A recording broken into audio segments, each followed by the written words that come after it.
Assalamualaikum dan salam sejahtera. 2-3 bulan kebelakangan ini, semenjak Pakatan Harapan ambil alih sebagai kerajaan dan Anwar Ibrahim sebagai Perdana Menteri Malaysia yang ke-10, banyak kes saman menyaman di dalam mahkamah. Saman fitnah. Orang ni saman orang itu saman orang ini. Dan di dalam dokumen-dokumen yang telah di-file di dalam mahkamah untuk membuktikan yang kenyataan si Polan bin si Polan ni bukan fitnah tetapi fakta, mereka telah mendedahkan macam-macam rahsia di dalam, boleh dikatakan, pembelaan mereka ataupun di dalam membuktikan yang apa mereka cakap ni benar dan bukan fitnah. Satu dokumen yang telah di-file semalam di dalam mahkamah yang melibatkan Anwar Ibrahim ialah dokumen 74 muka surat, 74 pages. Dan dokumen yang di-file ialah untuk membuktikan apa sebenar berlaku selepas beberapa jam, selepas 2-3 hari PRU 15. The events, 2-3 days events after GE 15. Bermaknanya selepas PRU 15, 2-3 hari selepas itu, sebelum kerajaan baru dibentuk, sebelum Anwar Ibrahim ambil alih sebagai Perdana Menteri, ada beberapa peristiwa yang telah berlaku. Dan di dalam dokumen semalam, 74 muka surat dokumen yang di-file di mahkamah ialah perkara berikut. Saya tahu kebanyakan rakyat Malaysia tidak mau baca dokumen 74 muka. Kalau 3-4 muka pun ramai tak mau baca. Rakyat Malaysia ni kaki baca tajuk. Lepas tu dia komen lah. Padahal tajuk tu tidak memberi gambaran sepenuh. Jadi kalau komen berdasar kepada tajuk, banyak perkara yang dibangkit actually dah bangkit dah di dalam boleh dikatakan artikel atau video tersebut, tapi mereka tak baca. So saya nak baca dalam 3-4 muka surat, mulai muka surat yang ketiga hingga muka surat yang ketujuh. This beberapa fakta ni cukup untuk memberi gambaran apa berlaku 2-3 hari selepas PRU 15. Dan ini saya baca ni dari dokumen yang telah file di dalam mahkamah. Jadi dokumen yang di-file di dalam mahkamah sepatutnya fakta. Sebab kalau kita file dokumen palsu, ini menjadi satu jenayah, satu kesalahan yang berat. Kita membohong mahkamah is not a small issue, tapi isu yang besar yang boleh melibatkan contempt of court dan dipenjara beberapa tahun. Anyhow, saya baca 3 muka surat saja dari dokumen ni. Kalau nak baca lebih lagi, pergi Malaysia Today, sebab Malaysia Today Malaysia Today telah publish keseluruhan dokumen 74 muka surat. The entire 74 pages has been published on Malaysia Today. Tapi untuk tujuan video ni, kalau tidak video saya ni 5 jam tak habis kalau saya nak baca semua. Untuk tujuan video ni, supaya video ni tidak melebihi kalau boleh 20 minit, saya akan baca the more salient points. Salient points ni boleh dikatakan perkara-perkara penting, dan yang lain-lain tu, 74 muka surat tu hanya menghurai, melanjutkan argument-argument atau hujah tentang perkara yang saya akan baca ni. Okey, kita start muka surat 3. 20 November 2022.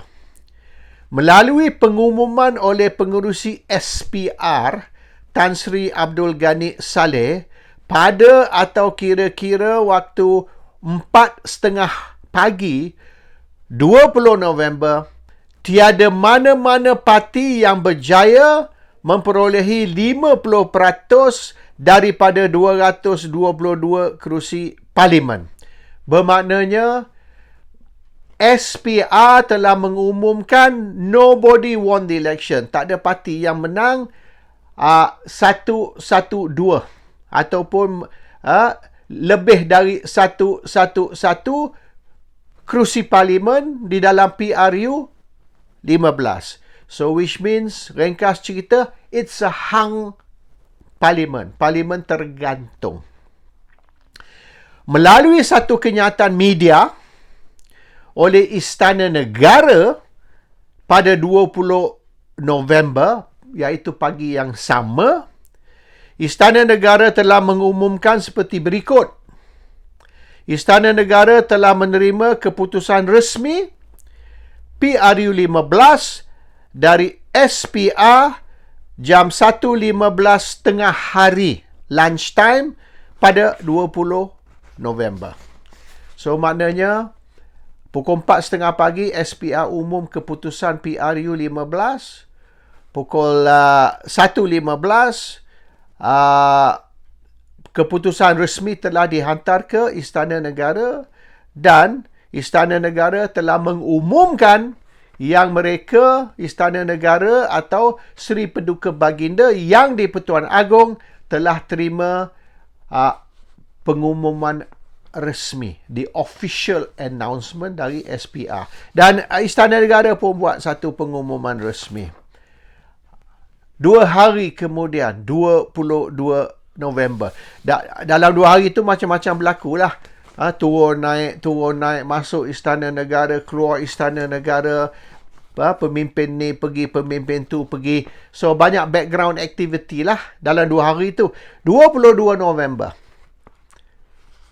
Perikatan Nasional telah menghantar satu lagi surat akuan berkanun, iaitu Statutory Declaration ataupun SD, yang menjadikan jumlah akhir surat akuan berkanun yang dikemukakan oleh Perikatan Nasional sebanyak 115 SD.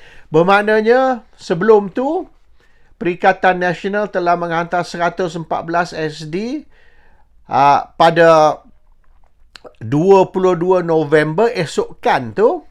Satu lagi telah dihantar memberi jumlah 115 surat sumpah bahawasanya Perikatan Nasional sudah ada majoriti. Majoriti di sini ialah 112. Perikatan Nasional ada 115. Bermaknanya Perikatan Nasional sudah ada 4 kerusi majoriti. Perikatan Nasional has got a majority of 4 parliament seats. Ini pada 22 November, 2 hari kemudian. Now, Pengerusi Barisan Nasional, Datuk Seri Ahmad Zahid Hamidi, telah menghantar surat kepada Agong Seri Paduka Baginda yang di-Pertuan Agong menyatakan bahawasanya 30 ahli Parlimen Barisan Nasional menyokong Anwar sebagai Perdana Menteri. So, bermaknanya Perikatan Nasional telah hantar 115 SD surat sumpah ke Istana Negara. Dan ini memberi Perikatan Nasional 4 kerusi majoriti. Dari 111 dia ada extra 4, maknanya 115. So dengan 4 kerusi majoriti, Perikatan Nasional boleh dikonfirm lah, boleh disahkan sebagai legitimate government, kerajaan yang sah, kerajaan yang legal. Tapi Ahmad Zahid Hamidi pula telah buat coup d'etat, dan dia telah menghantar surat, bukan surat sumpah.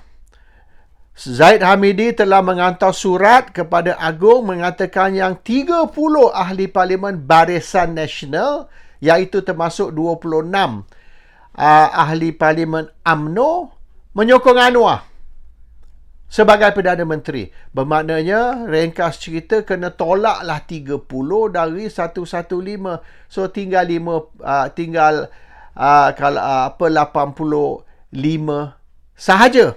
85 tolak 30 barisan. 85 ni masih melebihi Pakatan Harapan. Pakatan Harapan 82. So, Pakatan Harapan 82, Perikatan Nasional 85. Sekira surat dari Zaid Hamidi diambil kira, iaitu 30 ahli Parlimen BN tidak menyokong perikatan tapi menyokong Anwar Ibrahim. So it's 82 versus 85 perikatan.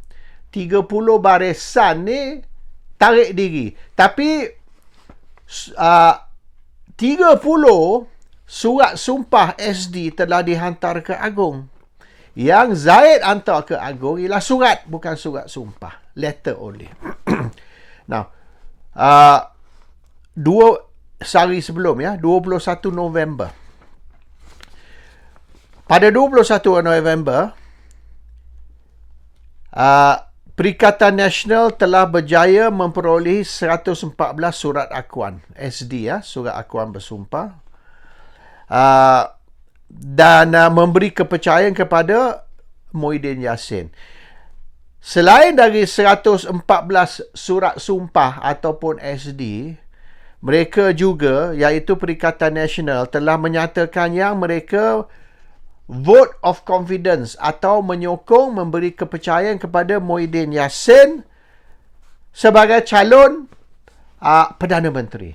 So, the 114 pada 21 November 114, 22 November naik satu lagi jadi 115. Mereka bukan saja menyokong Perikatan Nasional sebagai kerajaan, tapi Muhyiddin Yassin sebagai Perdana Menteri.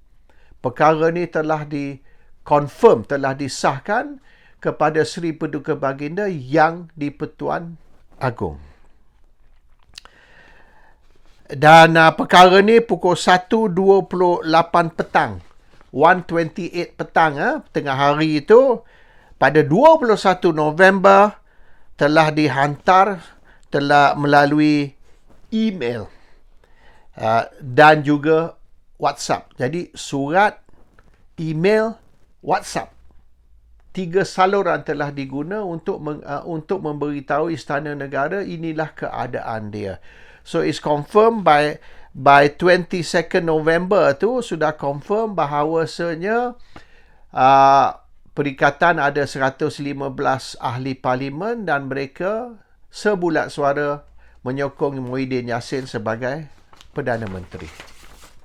Now, pada 24 November pula, tengah hari, pada atau kira-kira waktu tengah hari 20 November, mengikut dokumen ni, Istana Negara telah mengeluarkan satu kenyataan media seperti berikut.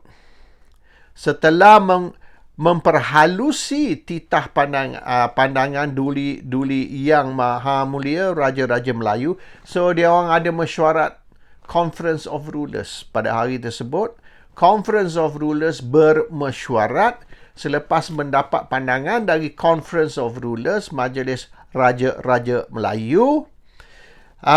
Maka Seri Paduka Baginda telah memberi perkenan untuk melantik Anwar sebagai Perdana Menteri yang ke-10. Dan mengikut kenyataan Seri Paduka Baginda Yang di-Pertuan Agong, bahawa yang menang tidak menang semua dan yang kalah tidak kalah semua. So, in short, nobody won, nobody lost. Tidak ada orang menang, tidak ada kalah. Dan pada atau kira-kira waktu petang, 24 November, Anwar Ibrahim telah mengangkat sumpah sebagai Perdana Menteri Malaysia yang ke-10. Pakatan Harapan pula telah menghantar 86 surat akuan berkanun SD, surat sumpah ahli Dewan Rakyat kepada calon Perdana Menteri. Memberi kepercayaan kepada calon Perdana Menteri. Bermaknanya, Muhyiddin Yassin dapat 115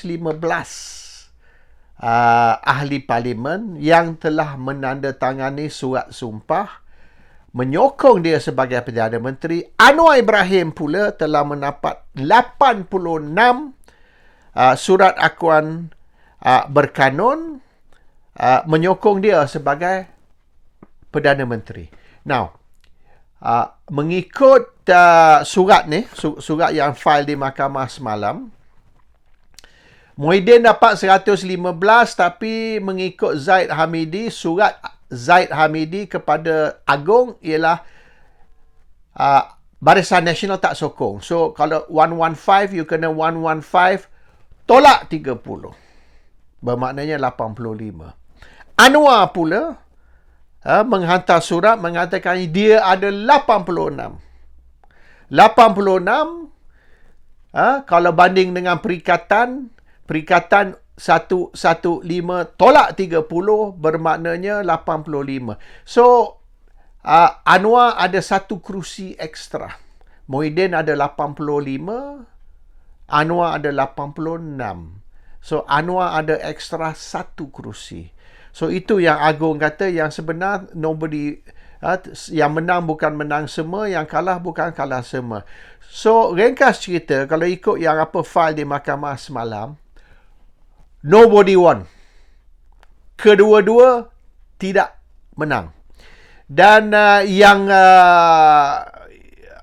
Muhyiddin dapat 85, Anwar dapat 86, so Anwar got one extra, satu saja extra. Tapi Muhyiddin dapat 85 kerana Zaid kata 30 dari barisan tak sokong dia. Tapi Muhyiddin hantar surat sumpah kepada Agong membuktikan yang dia ada 115. Anwar juga hantar surat sumpah menunjukkan dia ada 86. Tapi untuk nak menentukan yang Anwar boleh menang satu kerusi ekstra, Zaid Hamidi hantar surat kata yang yang barisan 30 tu tak sokong Muhyiddin. Dia sokong Anwar. Tapi tidak ada bukti. No proof. Tak ada surat sumpah.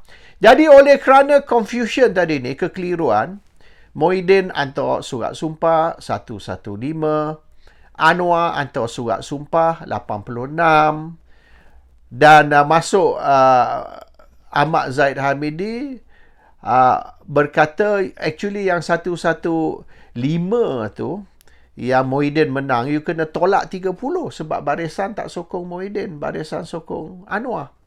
Tapi yang Anwar hantar ni 86, bukan 116, no, 86. So, kalau kita berpandu kepada surat sumpah, Muhyiddin menang.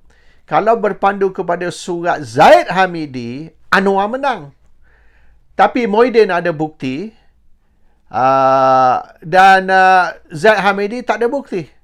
Zaid Hamidi hanya melalui surat dia kata, actually, I punya budak-budak 30 tak sokong. So, you kena tolak tu 30 tu dari 115. Untuk nak clear up the confusion, untuk nak menyelesaikan kekeliruan, maka Agong titah, okey macam ni, panggil 30 ahli parlimen Barisan Nasional besok. Panggil mereka ke Istana Negara. Agong nak tanya 30 orang barisan sorang-sorang, yang sebenar kau ni sokong siapa? Engkau sign surat sumpah kata sokong Muhyiddin. Presiden awak pula, pengerusi Barisan Nasional, kata awak sokong Anwar. So, presiden awak kata Anwar, awak kata Muhyiddin. So, aku nak dengar sendiri sekarang ni, siapa yang kau sokong? So, Agong nak clear confusion ni dengan memanggil 30 orang. So, siapa yang cakap betul ni? Muhyiddin kata dia terima sokongan dengan surat sumpah. Zaid kata no. Tak ada. Tapi tak ada surat sumpah. Surat biasa saja. So, lebih baik kita dengar dari 30 ahli parlimen, seorang-seorang biar dia declare. Malam tu, Zaid Hamidi buat mesyuarat tergempar dan keputusan mesyuarat 30 ahli parlimen barisan tidak akan dibenar menghadap Agong. Bermaknanya, Agong titah 30 ahli parlimen ni sila menghadap besok. Aku nak dengar awak punya pengakuan. One by one. Who you support? Ada dua sekarang ni. Ini kata Moidin, yang ini kata Anwar. Tapi yang kata Moidin surat sumpah, yang kata Anwar ni surat dari Zaid Hamidi. So betul ke yang orang ni sudah swing dari Moidin ke Anwar? Aku nak dengar. Malam tu Zaid Hamidi buat mesyuarat tergempar, keputusan tidak ada seorang ahli parlimen barisan akan dibenar menghadap Agong. Jadi last Agong fed up. Dia kata, okey, kita angkat sumpah Anwar sebagai Perdana Menteri. Lepas tu lantak korang pergi parlimen, panggil parlimen bersidang. Dan dalam parlimen awak selesai masalah. Siapa sebenar yang mendapat sokongan ni, Moidin ke Anwar? Ada dua cerita. Dan Agong nak dengar sendiri dari 30 orang, Zaid Hamidi tak benar. Zaid Hamidi blok 30 orang dari menghadap Agong. Yang boleh menghadap Agong seorang saja, Zaid Hamidi. So lagi 29 tu tak dibenar menghadap Agong. So last untuk nak bentuk kerajaan, tidak ada pilihan lain, no choice. Since mereka kata yang sebenar Moidin hanya 85, Anwar ada 86, extra 1, okeylah. Anwar angkat sumpah, and then you go to parliament, buatlah undi percaya, undi tak percaya ke, whatever the case may be. So inilah yang di file semalam di mahkamah is here. You boleh pergi ke Malaysia Today, 74 muka surat dokumen ada di situ. You boleh baca dia punya full detail. Tapi ringkas cerita, kalau ikut surat ni yang file di mahkamah semalam, Zaid Hamidi telah menipu Agong. Yang menang pilihan raya dan yang sepatutnya bentuk kerajaan ialah Perikatan Nasional, dan yang sepatut angkat sumpah sebagai Perdana Menteri yang ke-10 ialah Muhyiddin Yassin. Tapi kerana penipuan dan pembohongan, maka pakatan pula yang bentuk kerajaan, Anwar yang angkat sumpah sebagai Perdana Menteri kerana ada mainan. Dan mereka claim ini titah Agong, iaitu untuk membentuk kerajaan perpaduan konon. Tapi yang sebenarnya ialah ini kerajaan pintu belakang istana, bukan kerajaan perpaduan. Dan kerajaan ini dibentuk dengan membohong dan menipu. Dan boleh dikatakan kerajaan ini dicuri oleh Anwar Ibrahim dengan bantuan Ahmad Zaid Hamidi. Ahmad Zaid Hamidi dan Anwar have stolen the government from Perikatan Nasional and Muhyiddin Yassin. Ini bukan saya cakap, ini bukan saya tuduh, ini berdasar kepada dokumen yang file di mahkamah semalam. Assalamualaikum, salam sejahtera.